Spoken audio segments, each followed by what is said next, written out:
Builders podcast. Thank you so much for checking us out this week. I know so many of you had comments and thoughts and ideas on how you would build a perfect society, and I hope someday you get the chance to do it. But for now, we need to get back to our mission, and we're going to send it over to Rodrigo to find out what happens next. Yeah. Roll initiative, you're all going to die. Yep. That's how we're You are all attacked by civics. No. Diplomatic skill challenge. Oh, no. I have a plus 4 to two diplomacy. of us are capable. Yes. Yep. So last time, On critical Critical hits. hit. our heroes permanently damaged a budding society. As we do. There were disclaimers. We tried to be Plato and failed. Oh, I don't know. Yeah, I think we succeeded at being Plato. He didn't exactly. No Republic here.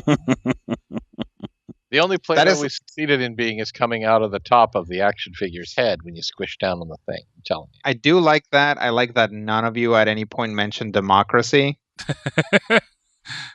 which also Yeah, I makes figured sense. None of us have it as a A basis, basis for Yeah. exactly. Oh, yeah, so that should be the other thing. I mean, we are playing. That was all our characters' responses, right? Yeah. Sure. I mean, I mentioned having a council that people would get together and discuss laws. That's true, but you didn't. I mean, a magic space robot could be like, you and you are in the council. Right. Although she did mention a council that is representative of Yes. Right, of the populace. of the populace. You orc, you are in the council. Yes. Hey. But- council. Orcs can Yeah. be good at counseling. And considering I'm just- I think that I'm none of just us are saying actually he wasn't from, voted in by the other orcs. Torque would have made a very good therapist. It's true. Well, like seeing as I'm from a plutocratic kleptocracy, and I think the rest of you guys are from feudalist states. It's we did our Brandis best. and I literally beheaded rogue statespeople and put new people in their place, and our actual frickin' nobility, sort of, kind of.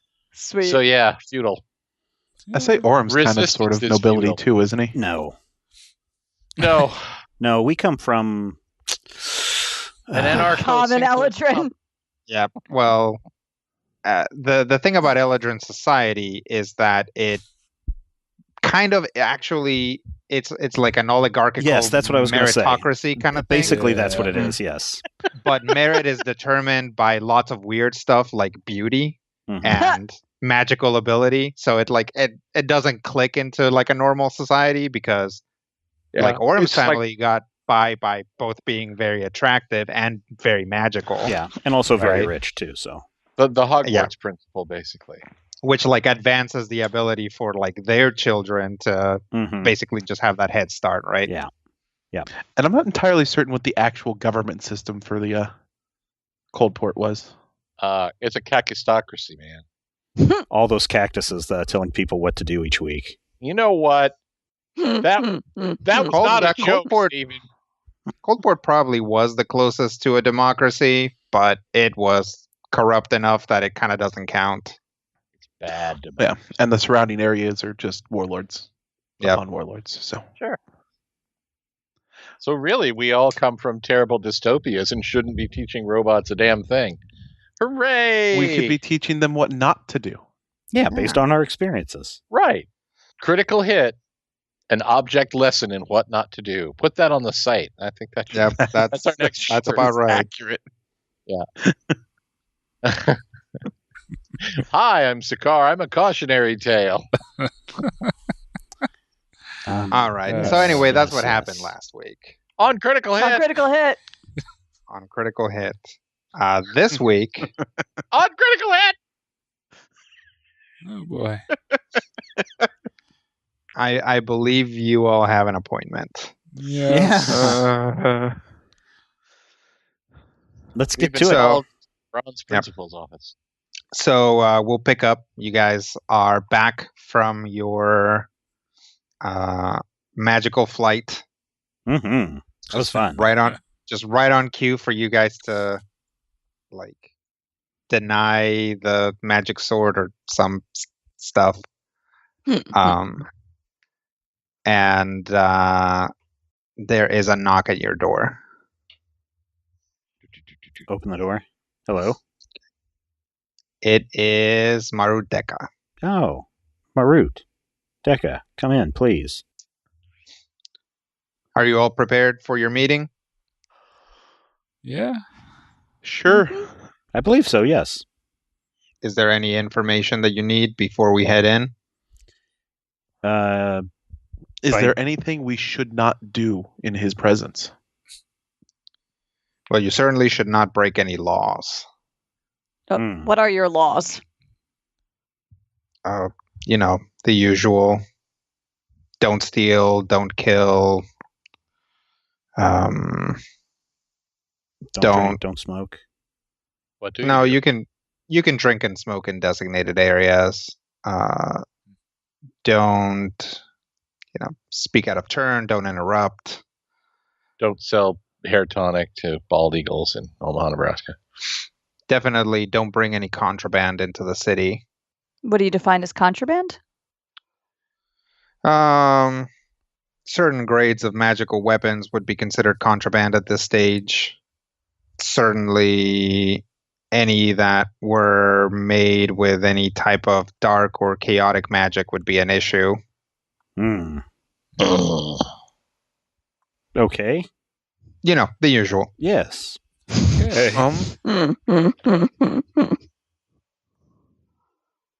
Give us a moment, would you? Certainly. And walks back out of the room. All right. Get the starfish back on the boat. Yes. I think Ket's little monkey thing, my sword, Sakar. I mean, those are all, I don't think Sakar counts, but if you want to get okay. Guy to get the starfish out of here, that's Yes, the thing I'm by but, far the most worried about. I think we should just have us stop by the boat, because I don't want to send Guy flying through the city. Yep, fair enough. Mm-hmm. We've Right, already... Yeah. Wait, Guy's not chaotic, though. Or is he? But is he dark? Pretty dark. He is an imp. or maybe Ket, maybe they can just both stay here and stay out of sight. I super don't let that starfish fall into anyone else's hands. Okay, well, To do Imagine- something like that, we could just send the actual diplomats to speak with the prince, much like the Drow did. Diplomats in air quotes.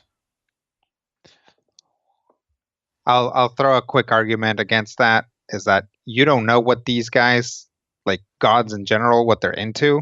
right. Mm. So it's right. like sometimes you can get a lot of mileage out of somebody who is not necessarily a trained diplomat. You don't, Hello. you just never Right. know what they're going to like.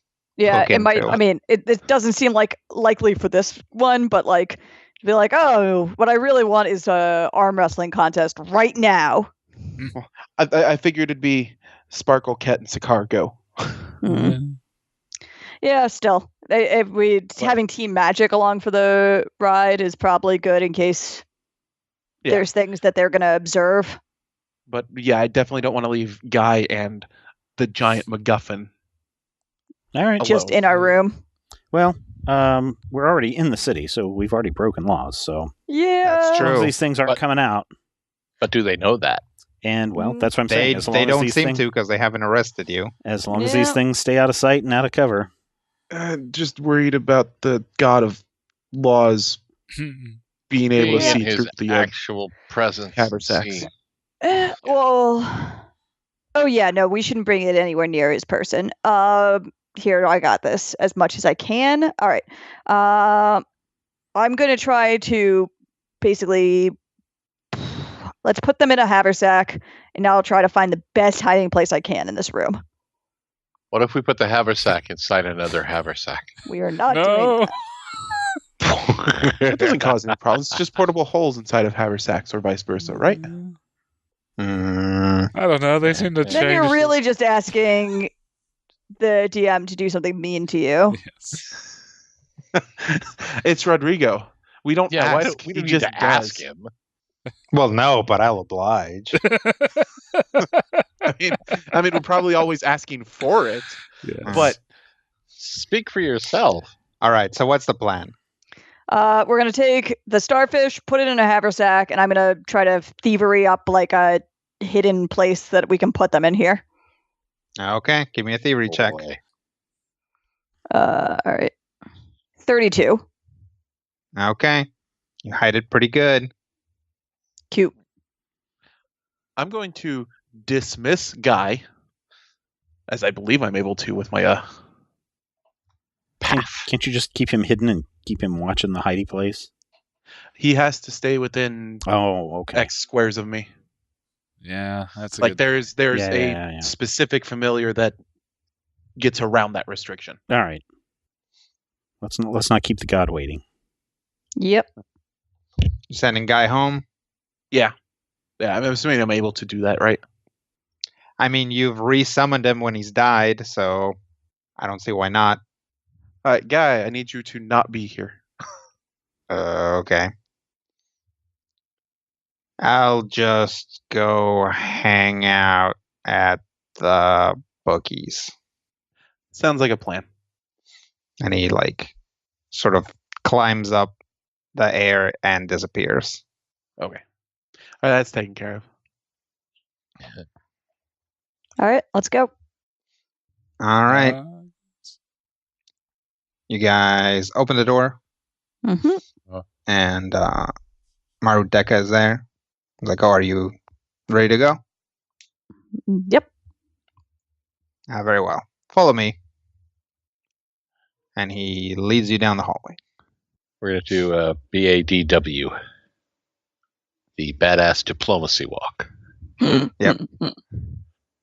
If something behind us could explode, that would be good. Yes. No, it wouldn't. So you guys walk out of the building and then down the street for a while. It's like, hey, you guys saw some of these streets. We were flying around. Mm-hmm. Probably saw most of them at the fate we were going. Yeah. Out of the corner of our eyes, we tried not to throw up. Good times, good times. Mm-hmm. So you guys travel for a while and eventually get to what must be the city center. And it is a pretty sizable sort of metal building. It is itself not a tower, but it is a building made primarily of bronze, but which also incorporates sort of that same white stone that the towers are made out of.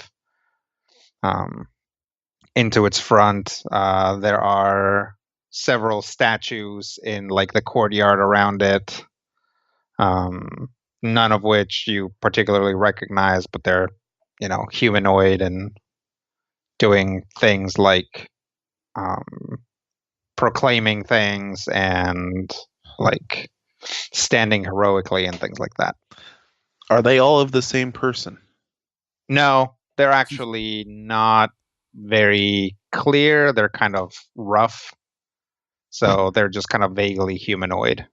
Or, I mean, I guess they're solidly humanoid, but it's hard to tell. You wouldn't even necessarily be able to tell whether they were humans or half orcs or whatever, As you walk towards the building, there are two spiders outside of it. They open the doors for you.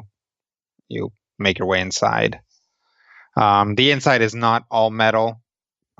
It is mostly this white stone, but there's definitely a lot of bronze around. And column accents and things like that. And you guys are led right down the center of the building to the essentially what is a big pair of double doors, or I guess just some big double doors. Marudeka stops in front of them, turns to you and says, how would you like me to announce you? The delegation from Arathis? Very well. And the door opens just enough for him to walk in, closes behind him. You guys can vaguely hear him say that, and then the doors open all the way.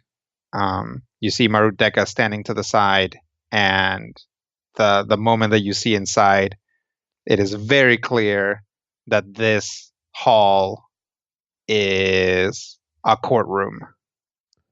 At the center, at the farthest away from you, is we'll do it like this. So as you walk in, immediately to either side are a bunch of benches, right?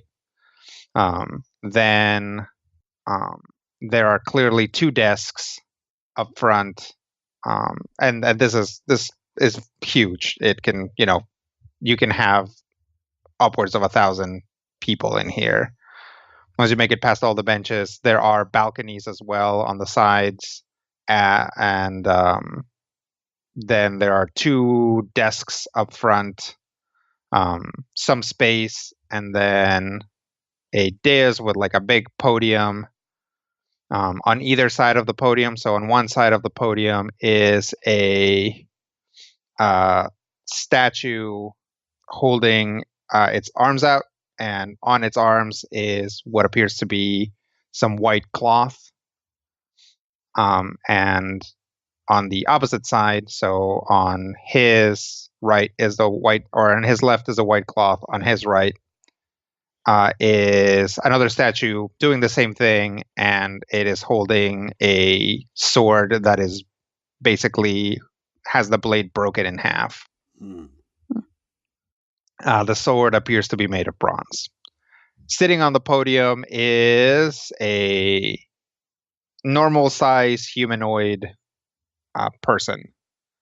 It appears to be a young man dressed in fine white robes, wearing a bronze mask that hides his features. There's nothing immediately, obviously supernatural about him, but there is a focus to him, and it's hard to tell if it's just that this is just an immaculately built courtroom that draws all attention to the podium, or I guess to the stand, or if it is his presence that is just kind of focusing your attention on him. So there you guys are. Bow respectfully. Okay. Follow the lead. Yep. He motions to the area in front of him and says, "You may approach." Do so. Thank you, Your Highness. We approach as a unit. Okay. You guys approach. Out of the corner of your eye, you see Marudeka leave and close the doors behind him. So how close do you guys get? If this looks like a courtroom, try to, I guess, no closer than where you'd get if you were a lawyer addressing the right. bench. Is there a rail? There is a rail. Done up to the rail. Yeah. But don't touch the rail. I Don't mean, lean on there's the a rail. there's a rail at the the rail is behind where the lawyers would be, right? So you just passed it immediately, or Yeah. are you asking if there's a rail between you and the judge? Between us and the judge. No, there is not. Okay. It's just a wide open area. Okay. You said there were tables?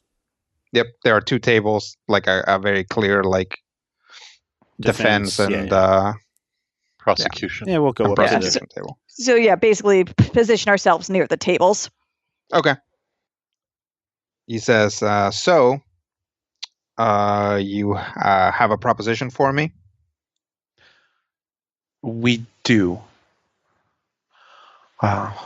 We would like you to sign on with Arathas's plans regarding the Treaty of Worms. The Treaty of Worms is dissolved. There is Was there a name for what she called it? No, it's just Arathas's proposal. What? Wow. Yeah, we would like you to sign on with the Arathis' proposal regarding the dissolution of the Treaty of Worms. I see. Are you aware that there are multiple parties seeking co-signatories in their proposals? We are aware that you are hosting diplomats from Lolth, who has sided with the proposal being put forth by Asmodeus. That is correct. And I will tell you the same thing that I told them. You are, in fact, in the presence of the god of neutrality. So I am planning on staying neutral as far as this goes. And if these gods require my wisdom in their affairs, I am happy to give it. But I am not going to throw my lot in with any of these nascent proposals at this stage. I see. Is there anything else? So do you plan on waiting until one of the parties has its majority? Certainly, depending on what the party is and what their proposals stipulate, that depending on what gains the majority is what action we will plan to take. Have you read the proposals from both sides? I have. So you're aware that one of them would essentially put another god in. What was your position? What was my position? We understand that you were an arbiter of grievances in the days before the treaty. That is correct. And we believe that Asmodeus intends, if our reading of his treaty is correct, to take that position for himself. I was never an appointed arbiter. You were de facto? Yes, the gods came to me to decide the things that they could not decide. And I suspect that there will be times, even under this regime, where other gods will come seeking my wisdom, either so that they do not have to go directly to Asmodeus, or even when bringing up grievances to Asmodeus. So you have no preference between the two then, because you think that your role will remain largely intact regardless of the victor? It doesn't matter what my position is once this is all said and done. The important thing is that right now there are multiple sides to this, which means by my nature, I have to remain neutral. Very well. And are you offering any form of assistance to the other delegation? To the drow who spoke with you before? Assistance in what manner? I mean, certainly hospitality. Oh, I just wanted to. Well, we have another god we are planning on speaking with, and we were wondering if you might help us in regard to that. Yes. We plan on visiting Ulvedan, and we believe that he might enjoy having a project to work on, specifically making some form of weapon that would be wielded by another god. And we were given to understand that you might be interested in such a thing. Yes, well, as you know, my blade was shattered, and I certainly would wield the craftsmanship of Ulvedan with great respect and personal pride. However, I hope that you understand that this cannot act as any sort of bribe. I am not. If you get me a sword built by Ulridon, I am not going to change my mind.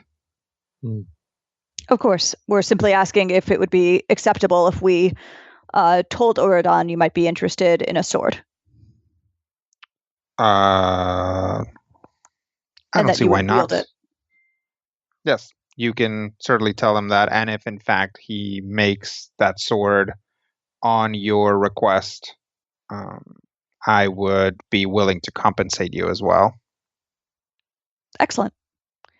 While we were here, we were attacked. Do you know anything about that? I do not.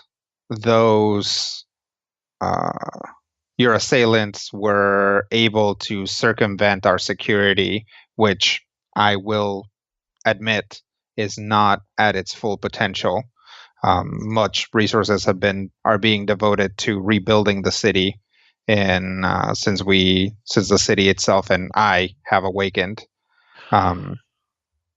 so I was not able to maintain a protection, which I should have as a host.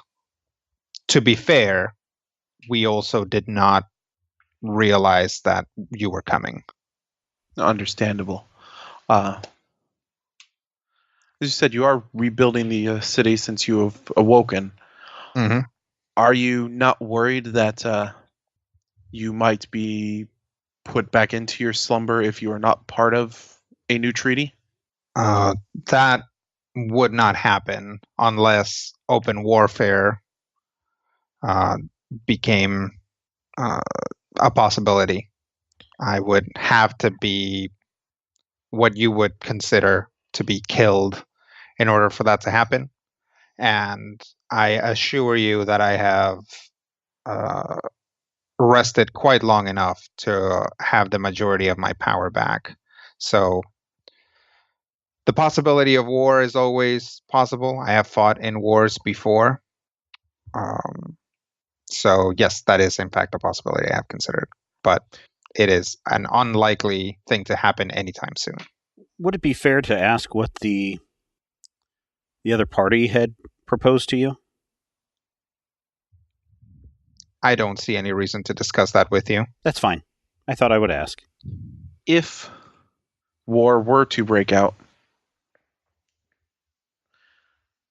would you take a side and or be forced to take a side at that point? That is a possibility. If, depending on the circumstances of the war, I might be forced to take a side, or my nature does not prevent me from defending myself. So certainly a direct attack would mean that I would join whatever fray was necessary. And yes, there would be times where, in order to uphold something or ensure some imperative, I would join this war. As to our understanding that shortly before you were in the slumber, you sent away all of the people that were residing here previously? Yes. Why is that? Is that really relevant to these proceedings? It might be. How? I may have additional arguments for or against any mediation based on what your decision based on your reasonings for your decision. All right, I'll allow it. Phrase your question again. Before you were forced into your slumber, you sent away all of the inhabitants of the island, the non-native inhabitants. Mm-hmm. Why did you do so? Because I knew that if they were to be consigned to shadow as I was, they might not awaken, or they might change in some problematic way. So I sent them away so that they would not be trapped. Were they obviously they were all followers of yours, is a negative outcome for... Give me just a moment. Sure. So clearly you were trying to avoid a negative outcome for your people. Yes. Is that not something you would still continue to wish to avoid? Certainly. And after reading the two proposals, you believe that either of them has an acceptable outcome without anything negative for you or your own? Without anything negative, no. But I will tell you this. I question the wisdom of rushing into one course of action or another where approximately one other deity has signed on to either one. The problem is that time is breaking down and will cause great harm to, I suppose, mortals if this is not resolved soon. Hence the rushing. Well, and that is fine for you to rush, but this city is under my aegis, and thus it is under my time. So, in fact, even if time were to break down, any people that were living here at the time would be protected from those things, as would most others who lived under the aegis of a deity. They would simply synchronize with that deity. Would you be willing to accept refugees from the material plane before that happens? Under certain circumstances, yes. Thank you very much. Anything else? I have one question, if I may. Why not? Speaking entirely hypothetically, were you forced to break your neutrality? Do you currently find either of the proposals more provocative or appreciated than the other? And what relevance does that have? It can help us to formulate plans in the future regarding who may or may not come against us personally or the world in general. Well, you have my assurance that unless you do something truly barbarous, I personally will not come after you. But as far as you having my personal opinion of these pieces of legislation for the purposes of your own planning, I don't really see the necessity for that. Understandable. Do you have any further reasons, Sakar? No, thank you. Of course. Anything else? If we mean to come back here, which, given our current plan with Oradon, we may, is there a preferred means of contacting you so as we can avoid the confusion upon our initial approach? Yes, we would not want to appear to be violating your sovereign waters. Yes. There are several ways that you can do that. You can either send an envoy ahead of you, or if time is of the essence, you can always... do you have the ability to communicate via sending? We do. You should be able to communicate or to send something to Maru Deka, and he will make the appropriate preparations. Noted. All right. Thank you very much for your time. Certainly. So we are agreed that should you convince Ulridon to create a new weapon for me, I will reward you with some form of godly boon. Yes, what would you have in mind?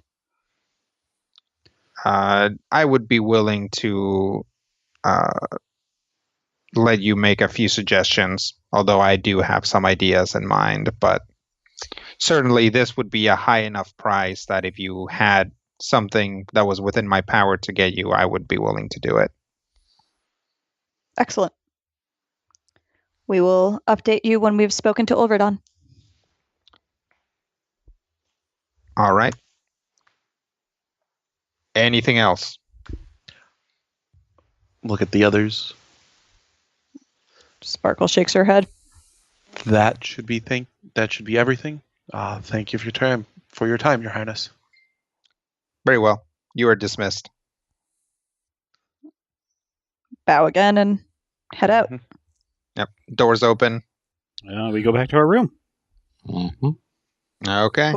Hopefully retrieve our evil artifact. Yep. Everything is right where you left it. Great. Okay. With a little note that says, "I see what you did." All right, let's get out of here before someone notices this thing. Yeah. Well, not really the most productive, but I guess that's Not the worst case scenario either. Exactly. Yeah. Neither us nor Lolth's emissaries left here with what we wanted. And if we actually are able to get a boon from Ulverdon, that will be a win. Did he seem to indicate that someone else had signed up with the other treaty? He did. But There he didn't was a say strong who. implication. I'm not entirely certain that he means one of the awoken gods, as the vote was 2-2 at the council, wasn't it? He did say approximately. So it was Asmodeus and Lolth versus Arathis and... Actually, it was closer than that. Or it was more than that, because it was Asmodeus, Lolth, and the Obsidian Huntress. Oh, and right. then on the other side, it was 3. Tiamat, Arathis, right. and Melora. Sure. So, yeah, he might be saying that they... Lolth's team has gotten the assistance of another god and might be already aware that we have gotten Cord's sign-on. I mean, it's not surprising. We've gotten one. They haven't been inactive while we've been working. Yeah. I guess it would be nice to know who they were so we don't waste time, but Once we get out of here, I would think clearly we will need to contact the island, but I think we can head to the Toad's Boardwalk next. Yeah, I think so. exciting. And we can also try to get them to do some research on Ulredon if that's going to be our I think follow-up Ulredon, target. sir. Yeah. All right. Sounds like a plan. Well, then let's load up and head off to see Ulredon. Yeah. Are you going to go see Ulredon, or are you going to the Yeah, Toad's- we said Toad's the Boardwalk? Toad's Boardwalk. Oh, okay. The Dreams Boardwalk, then. And that's the other Which is dude. Gamma. Gamma. So you guys are going straight there? So is that the plan? That's a good question. Do we want to? No, why don't we can swing back just because it basically costs no time. Yep. And always best to be able to check in, pick up more ninja. Honestly, we definitely want to put a ninja or two on the Toad's Boardwalk. So If he doesn't already got any there, maybe they can be envoys. All right. Did we have an extra piece of information about Uranko? Who's the traveler? they're hard to find, but I don't know anything else. I think the piece of information that you had was that he might not actually be in his city. Yeah, Oh. because he is a traveler himself. Yeah, I couldn't remember if it was something like that or if it was like a place that he actually frequented, which was something that I'd wanted at one point. I'm just trying to figure out what all my notes mean because Mm-mm. I have them in like 3 different locations and not all of them are adding up. Sure. Yeah, I think we'll head back to base at least to check in before we go to another island. Okay. Yep. You guys can make it back to the boat. Who wants to watch me summon a demon? Ugh. That sounds Me? gross. I'm gonna go with me. All right. That's okay. You can just call him back. He just went to Hey. the. Hey, demon, get your butt back here. Yeah, But it he was just so went fun to the last Cobalt time. Alley. He just went to a farm upstate where he can run and play and hang out with the other demons. No, that's where the Eldrin sent him. Mm-hmm. All right, yeah, I'll just call him back then. Okay, guy comes back. Have fun. Oh yeah, not boring at all. Better than risking the wrath of a god coming down on your head. From what I understand, that guy's pretty lawful. So. I say, are imps the lawful side? Mm-hmm. Yep. Yeah. Yep. He's a little Just like devil. Asmodeus. That'd be funny if they weren't, because this is a book imp. So you would assume that a demon book imp would like eat books, right? Uh, Yeah. he just like drops coffee on them, book up, like dog ears the wrong pages. Oh. Oh, that's terrible. Don't let him do it. Make him stop. Whereas like a lawful one organizes the library but puts the most evil books at the like right at eye level. Yep. All right, well, let's get back on the boat and let us head off. Head off, yeah. All right, you Signal, guys. signal to Otto that we're ready to head back to Rutile Island. All right. And you guys cast off Yes. and get out of the harbor, sail past the spider sentries, and get out in the open astral sea, activate the super solenoid, and sail through the rings, and find yourselves right outside of Rutile Island. Well, I think as we roll into docks, that's probably the best place to stop for this week. We'll do some checking in. We'll go see a place of vile den of scum and villainy maybe next week. We'll see. The Toads Boardwalk. But until then, remember, you can send us an email, podcast@majorspoilers.com. And if you would like to support us and keep this show going, then head over to patreon.com/majorspoilers. A couple of bucks a month is all it takes, and you get access to a bunch of other cool things in the process. So, for D&D Brian and Rob and Samantha and Matthew and Rodrigo and myself, here's hoping all of your dice rolls are critical hits.